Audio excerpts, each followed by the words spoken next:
Hey everybody, thanks for coming back to Stars of the Diamond. My name is Rhett, and today we are going to be opening a package that I just got from Lelands. And it is a predominantly a non-sports, vintage non-sports lot. But I also got a lot of some Bell brand baseball cards of the Los Angeles Dodgers. So you can kind of see, if you want to pause real quick, this is my packing slip here. And these are the items. So we've got a Bell brand Dodgers collection, some American card catalogs, a collection of miscellaneous non-sports cards, TV non-sports near and complete sets, 1965 Philadelphia gum, collection of tops and other automobile related and partial complete sets, and a collection of tops and other funny and parody sets. So just kind of a hodgepodge of sets. Again, predominantly non-sports, but we do have some sports in there, and I'm going to do the sports one first. So I haven't looked at any of these cards yet. I'm opening them with you guys. So not sure how the packaging is really done in here. Looks like we just have a bag full of cards. They made a big mess. So there's our cards with the Sandy Koufax is kind of floating in there. That's not really all that cool, but we will check it out. And I'm just gonna cut into the bag here just so that we do not nick the cards up too much. So we can kind of see our cards. These are from 1961, 1962. And we've got a pretty decent Sandy Koufax there. A little bit of a ding down on the bottom there. Otherwise fairly nice. And this is again the 1962 set. And you can usually tell the 62s from the 61s. So these front ones look like the photo from the auction description, but you can tell them pretty easily from the backs, just the coloration.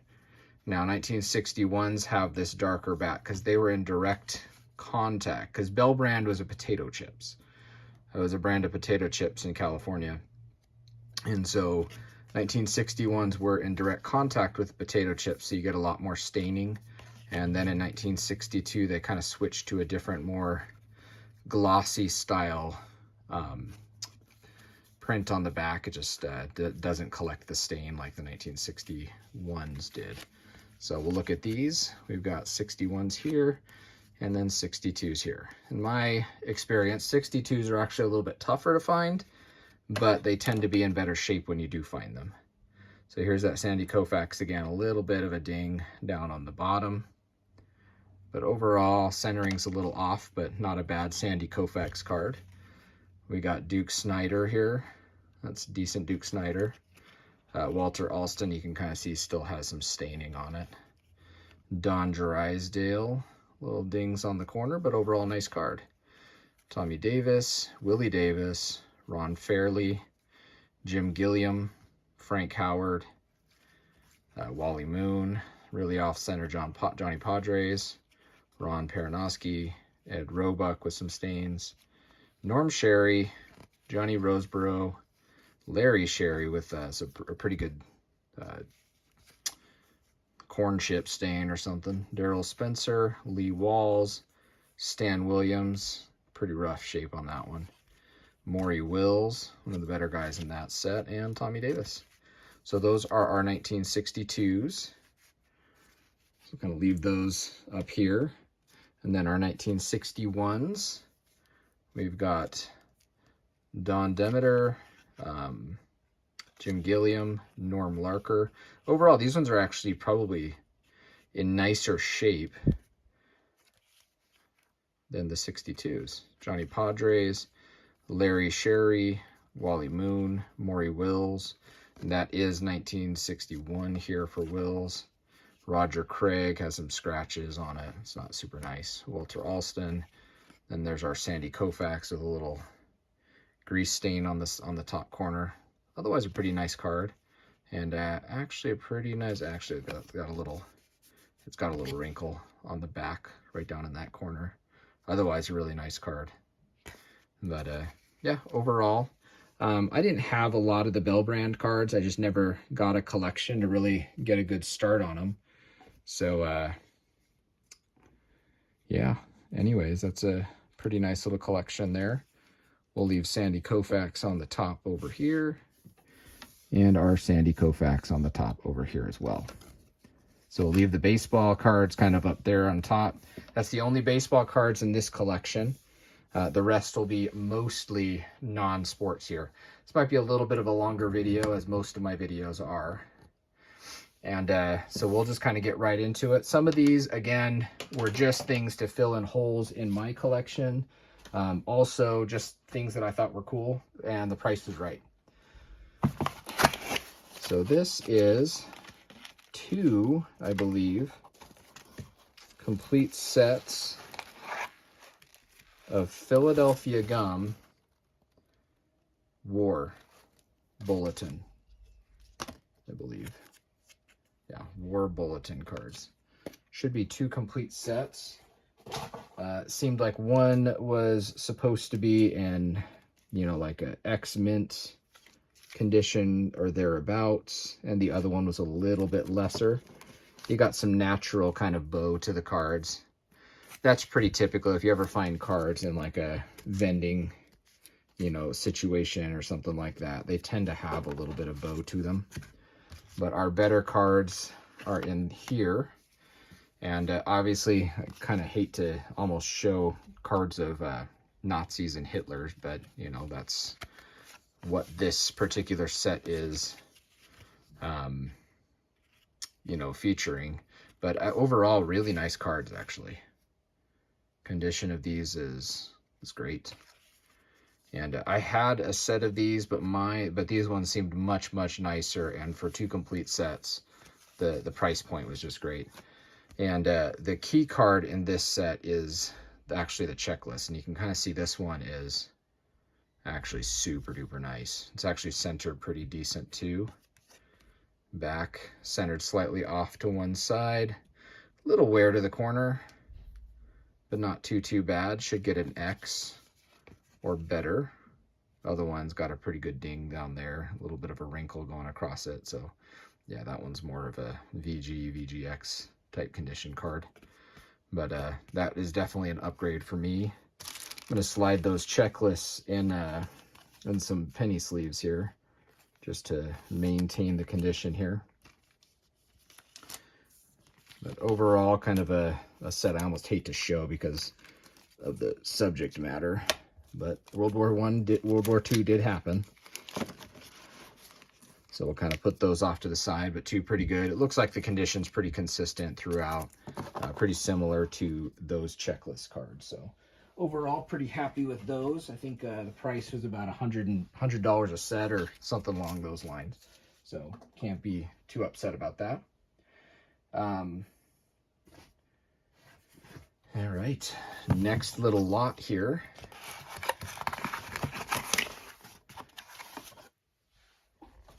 We've got, this looks like a TV lot because I think I can see some Mod Squad cards.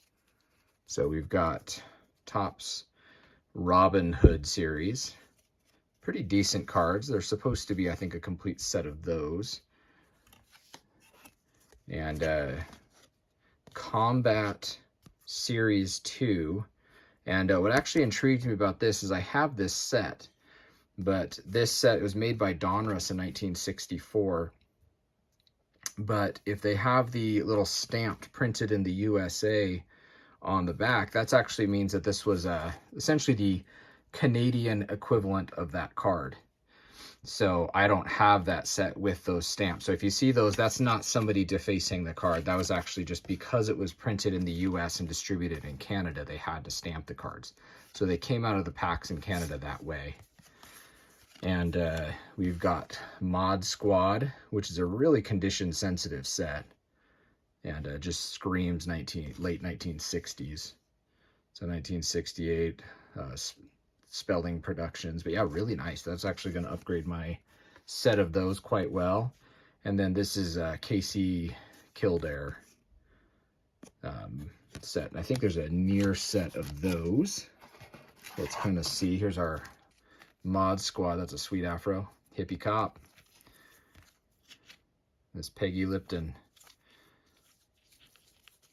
Not gonna lie, I kind of had a crush on her when I saw the when I was a kid and I was seeing the reruns of Mod Squad on Nick at Night.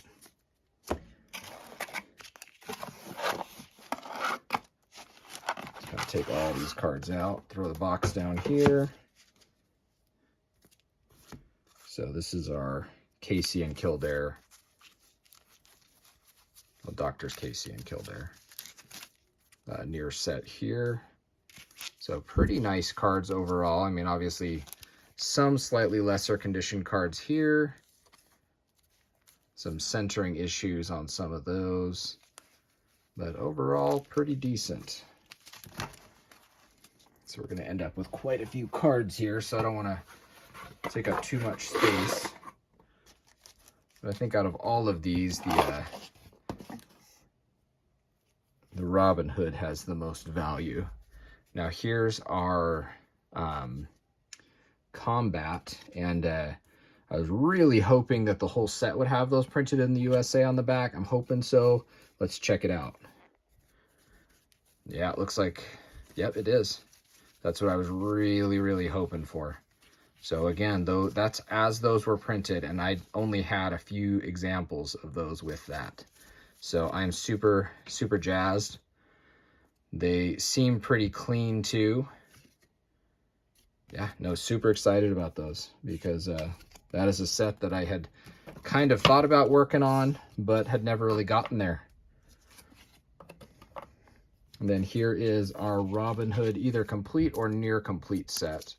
And that's for the Walt Disney Productions Robin Hood TV show from the late 1950s. And overall, collector grade, probably about VG to X condition or so thereabouts. Looks like some are a little nicer, some are a little lower, but pretty uniform condition overall. So that I'll check those against my, I think I have a near complete set of those, so I'll check those against the set that I have and upgrade mine, and I'll probably be ended up listing my Devils on eBay. And if any of you do not know, my eBay screen name is KRY Vintage. And you can always go there and look for items that you see on my channel that don't fit into my collection at the present time, or are duplicates. So I'm making a big mess down here, but I'm just going to get rid of all of this, all of these peanuts. So this is what they called the collection of Tops and Other Funny and Parody complete sets. So there's 5 complete sets of these. So this is the Funny Valentines. So oversized Funny Valentines. These are size of Topps giant issues, like the football cards, the hockey cards from the mid-60s. So pretty cool. I had quite a few of these. I don't know if my set was complete. This collection looks like it's about vending quality, to be honest with you. Backs are fairly condition sensitive just because of the orange. But again, a little more wear on some, like this card here. But then others show almost no wear. So pretty nice. Overall, pretty happy with that group. Now this is a later series.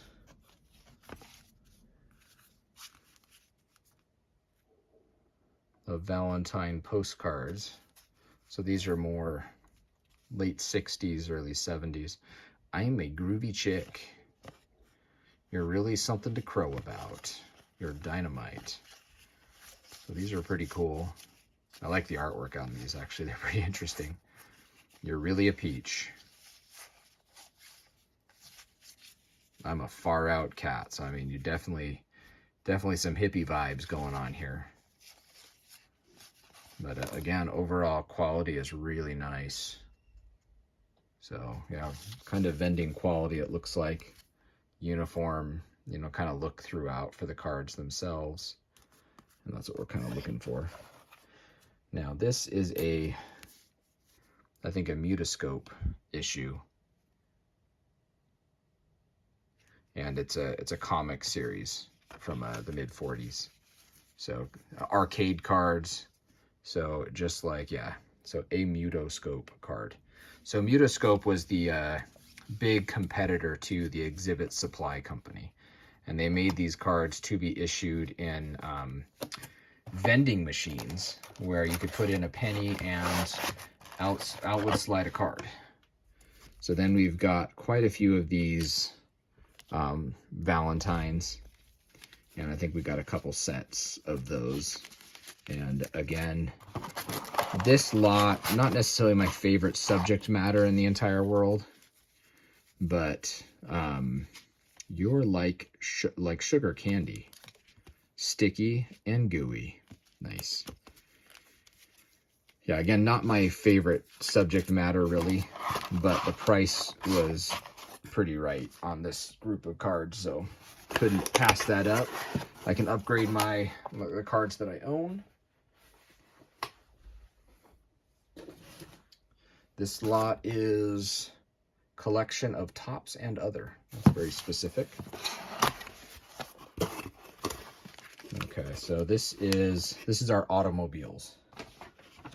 So again, we got collection of Tops and Other automobile related partial and complete sets. And this is actually one of the nicer lots that I ended up getting, and I'll show you why in a minute. So these are kind of cool. These are reminiscent of the Salada coin baseball series, but they feature cars. So Willys, and to see if we can kind of read, maybe the other color will show it better. So these are from Jello brand desserts. Save all 200 picture wheels, and these are, I believe, from Canada, so they're, you know, in French down below. But a pretty cool series. This isn't obviously the complete set, it's just a large group of those. We've got a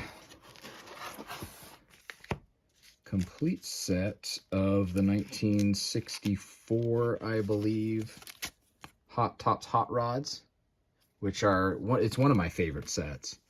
I just really like these. I mean, this just screams, you know, custom cars from the 1960s here. The Honey, ooh.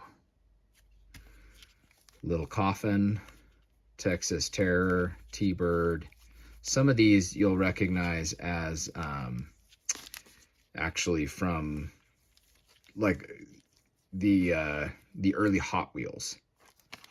So they have like the Beatnik Bandit, Beach Bear, and the Silhouette, I know, was an early Hot Wheels car.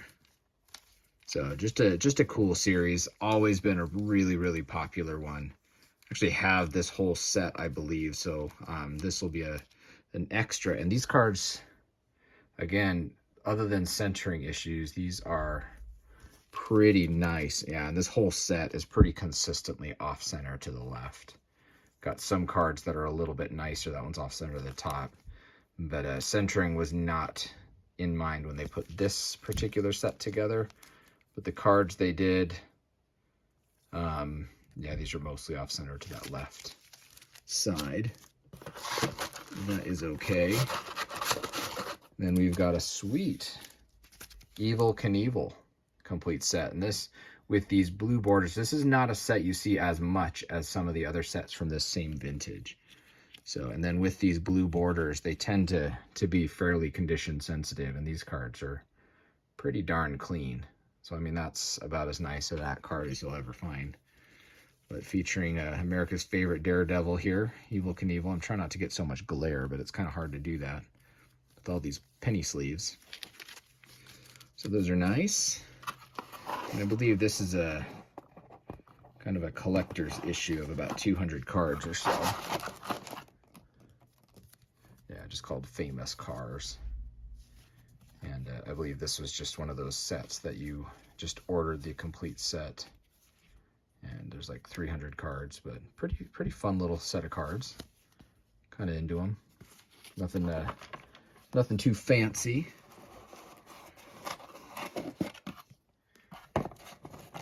But the two sets that I was kind of the most excited about here, I'm going to put these off to the side because because those ones are the ones I was the most excited about. These ones are Way Out Wheels, which isn't a very tough set to find. I like them. They're super size cards. They're like postcard size, almost like an exhibit card. But I believe this is a whole set, and I have the whole set from Topps, but these, they didn't advertise them as being O-Pee-Chee, but they were. And you can kind of see Topps Chewing Gum printed in Canada. And I believe, yeah, the whole set is going to be Canadian. So it's in English and in French on the back here. So some cards have some condition issues. Obviously, we've got some creasing on that card. But I only had a couple of these. So some are pretty darn nice. Looks like we might have a little rubber band mark on this one. The bed buggy is in rough shape. But overall, yeah, a little bit of a rubber band probably issue kind of going on some of those cards. Mainly on the bottom. The top seemed to be okay. So kind of a mid-grade. I was hoping for a little nicer condition on these cards. But the main reason I wanted these is one of my favorite sets from the 1950s, automobile related at least, is the World on Wheels. And if any of you know that set, the high numbers are pretty tough to find and pretty highly prized. And they had a whole set of high numbers in this lot. And condition, at least on the card that they showed in the auction catalog, was pretty decent. Crease free, you know, a little bit of wear up there in the corner. So we're looking at, you know, X-ish, you know, kind of condition overall. Maybe slightly lower. And we'll kind of check these out. It's a little tough to see with all the glare. But this is the whole complete set of the high numbers from that series, including a pretty awesome, I think, Thunderbird. So pretty cool. Yeah, there's the Ford Thunderbird, and I think there might be a Corvette in here too. Pontiac, Chevy, a Messerschmitt. Who doesn't want that? There's the Corvette, 1954 Corvette. So that's a pretty awesome card. And again, pretty nice. Crease free. Mercury, Packard, that one could be used some upgrade. Looks like got a little mildew staining on it. And a miniature car, 1954 family machine. I don't know how much of a family you could fit in there.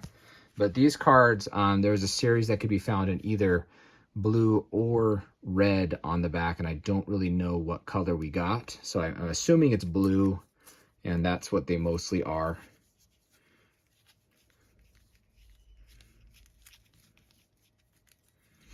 So yeah, so pretty awesome. And I needed most of these cards. I had a few of them, but yeah, these cards are pretty awesome. I am really excited about that. That is a set that I've always really liked. I just think they're a great set, and they're just really, you know, one of Topps nicest automobile sets. And these ones are really, really tough, because they were issued from 1953 all the way to 1955. And in 1954 and 55, they added those high numbers 160 to 170. And then in 1955, they added 171 to 180. All right, so moving along again. I don't want this video to be too long. I gotta get into this box over here. It's a little bit of a bigger box. So we'll kind of find out what's in here. Oh, okay, so these are the 3 American card catalog books. And I started a series a month or so ago where I kind of describe the American card catalog. And I'm going to get back to that series. But I kind of wanted some original copies, and this doesn't include the 1939 original copy, which is, I think there are only 500 examples of that made, but these are pretty early, and the price was super duper cheap compared to what you normally find, so I was happy to find these. So here we got you know, Jefferson R. Burdick in Syracuse, New York. And again, just a, you know, if you've ever looked at the American card catalog, it's just a super nondescript book, and it's just all there for organization. It's just for organization. And there's no extra pictures, nothing like that. That's not what it was about. Jefferson Burdick is highly looked upon in the collecting world. I think a lot of people assume, you know, there are some pictures like that showing some end cards, assume that he was a sports card collector, but he enjoyed his non-sports cards just as much. So this is an even earlier version. This is the 1953 version of the American card catalog. Condition is a little bit rough, but take it in any condition you can find it in. But pretty awesome. There's an N224 poster. It's got some postcards described here. So pretty awesome. Some of the best things about these old ones is the old collectors, the Woody Gelmans, Charles Bray, you know, these guys that, Goody Goldfaden, that were just giants in the collecting world. The London Cigarette Card Company. There's Jefferson R. Burdick, and his address was corrected. So this person obviously probably traded with Burdick. And this is the 1960 version of this. And it looks like we've got a little marker in there. So they were wanting to come back and look at some large size Duke cigarette cards. But pretty cool. Now this is the copy that, the green copy that I use for my organization. This is a reprint of this particular book here. So overall, pretty cool. I think this was less than $150, $200 for all three of the books. So super duper jazzed about those. And so my last box should be actually just a miscellaneous lot of non-sports cards. Has got some tobacco cards and other things in it. It's in the largest box over here, but I think there's only like 30-something cards total. But some of them are graded.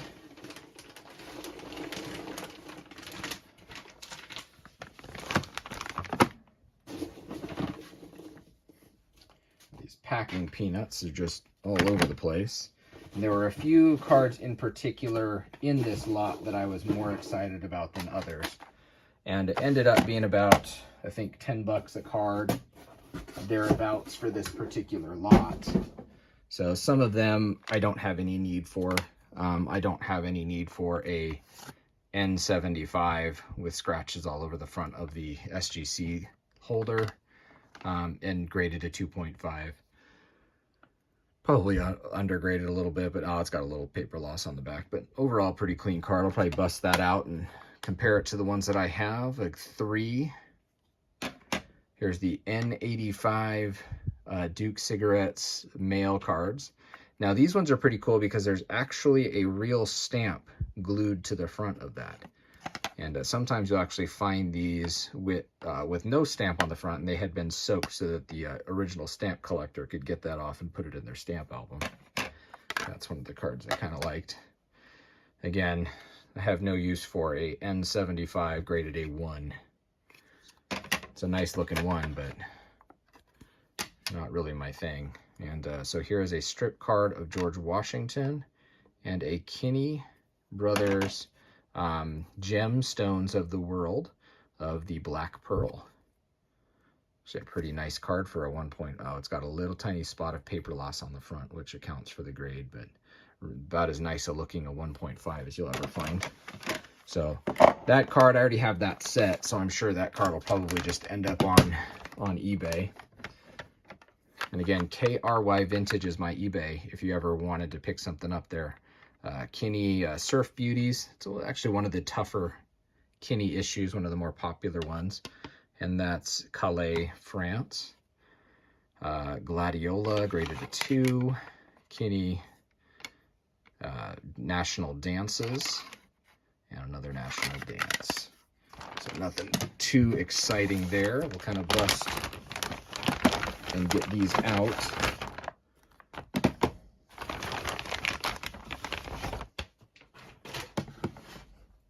This is a French issue, the Felix Potin, and he's a billiard player? No, that's actually, I thought he was an actor, so that's actually probably better. Graded 5 Duke Company cards, a little nicer. Another 5. Another billiards player there. And those are some of the cards that I was more excited about there. And we'll go through some of these 19th century cards. Kimball Dancing Girl. Another Duke First Letter. That's kind of a cool one. Fast Mail. Other Gemstones. That's actually a pretty good high grade, a 6. That's a nice card. And a 5.5 on the National Dance, and a 5. So some of those I'm sure will stay with me in my collection. Some will be being sold. Duke, okay, so that's one I was looking for. Mail Aboard the Ship. Sorting Mail. And a Magic Changing card. This is one of those hold to the light cards. If you were to hold that in front of a pretty intense light, there's a hidden image that you will see that will make this look a little different. So now of these other ones, we've got a large size Kimball issue, and these are what are called Pretty Athletes. So this is the parallel bars, so a gymnast working on her parallel bars, and I think that's largely a male exercise these days in the Olympic Games, the parallel bars. Women get the uneven, and so just a tougher one of those particular issues. And I think a lot of times, because there's an offer back here that I think they had to end up canceling, that a lot of these are stamped, that that's no longer valid. So I kind of liked that one. And then we have another of the Pretty Athletes, and this one is a weight pulling. It almost looks like she's boxing, but she's just exercising. And that's a pretty interesting exercise outfit. And again, you know, pretty decent back, a little bit of damage there, which is probably what accounts for the grade, because it's a nicer looking card than a 2. I'd probably get like a 3 or something like that if it didn't have that little spot of loss. This is kind of a fun R card issue. So this is R76, Sperry Candy Company of Washington Takes Command. And a pretty nice card, actually. It looks, you know, maybe a little bit of loss there. Yeah, that's it. A little bit of loss on the back. So reality is probably a little overgraded as a 3, but it's a nice looking card from that particular issue. So don't think I had that one already. And this is a early Goudy issue, Some Boy Chewing Gum, the Boy Scout series, and they're just beating the crap out of each other. It's boxing. So a scout is clean. He keeps clean in body and thought, stands for clean speech, clean sport, clean habits, and travels with a clean crowd. That is a clean boy. But overall, a 3. Not a bad card. I think it's probably accurately graded at that. A little bit of wear around the corner, but a nice clean card. Doesn't look like there's any creases on it. And this is actually from a pretty tough to find Canadian series from the McCormick Manufacturing Company. I think they made biscuits. And this is a series based upon a movie featuring the child actor Ben Alexander. And the movie was called Boy of Mine. And so kind of one of those tougher to find Canadian issues. I collect a lot of Canadian issues, both the C cards and the V cards, the candy and gum issues and the tobacco cards. I grew up in Maine, and so to me, I don't really see much of a difference. Half of my friends were Canadian, so I've always collected Canadian cards, and I just probably always will. I was a hockey card collector growing up, so, you know, O-Pee-Chee cards were just a natural extension of my collection. So in the non-sports card world, I've kind of extended that into tobacco, but that's kind of where I draw the line. I don't do a lot of British issues or even South American issues, but I do collect quite a few of the Canadian series. And so this is a really tough to find tobacco issue. So the N420 set by Marburg is the Seal of North Carolina, was their brand, their popular brand. And they had some that looked like N150 cards, but this is actually a tough series that I think I have 3 or 4 different of from this series, but they are very reminiscent of mid to late 19th century CDVs. And that's what they're supposed to look like. And I don't know that they're actually cataloged. I think they're grouped into the N420, but they probably should need their own. And you can see it's like a cabinet card. It has a real albumin photograph attached to a paper backing, very reminiscent of a CDV or a carte de visite.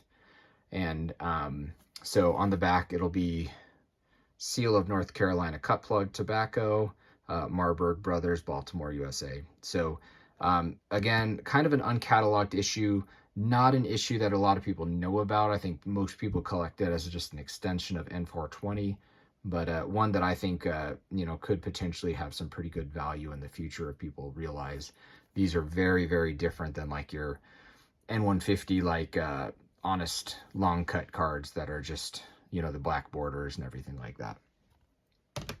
And then these two are from a very early Allen and Ginter issue. And it's a set that I really, really enjoy.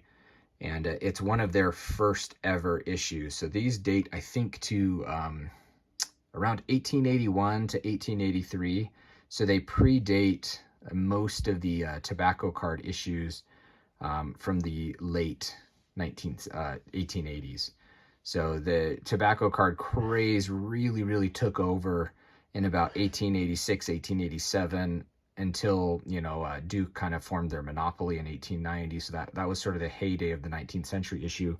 So finding cards from a little bit before that, you're kind of resigned to some early Allen and Ginter issues, some of the tougher ones, along with a lot of the Thomas Hall, Between the Axe cards, things like that, and the Marquis de Lorne, all those kind of things.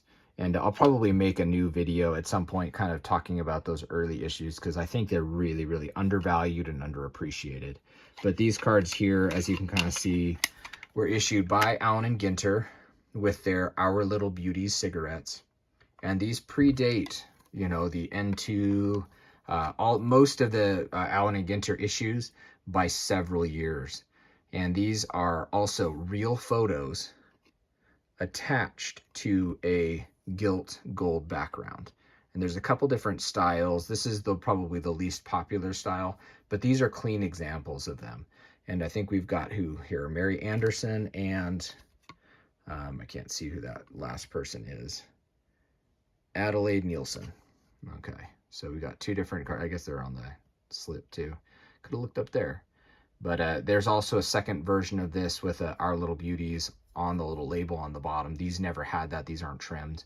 But regardless of what the grades are, which is mainly due to the back damage on these, I pick these up whenever I can. So anyways, that's sort of the collection that we got today. And pretty awesome little group of cards. I'm not sure what I'm the most excited about. Obviously, value-wise, probably our baseball cards are the ones that have the most value. But those World on Wheels high numbers are pretty awesome. And I'm pretty excited to add those to the collection, because I think that completes my set of World on Wheels. And anyways, thank you guys so much for joining me at Stars to the Diamond for this particular video. And let me know in the comments below what you think of these cards. And, I love just dialogue with collectors. So if you have some of these cards, if you have any questions about some cards that you might have, let me know, because I love talking about cards. And, if there's anything I can do to kind of help out a fellow collector, by all means, I will do so. So if you haven't already subscribed to my channel, please think about doing so. I try to upload about a video a week or so, and I might get a little bit better at that as I move along and get a few more followers. But I just want to thank everybody for, all the support my channel's gotten. And, I really appreciate that. And you guys are awesome. So keep it up. So as always, everybody, happy collecting.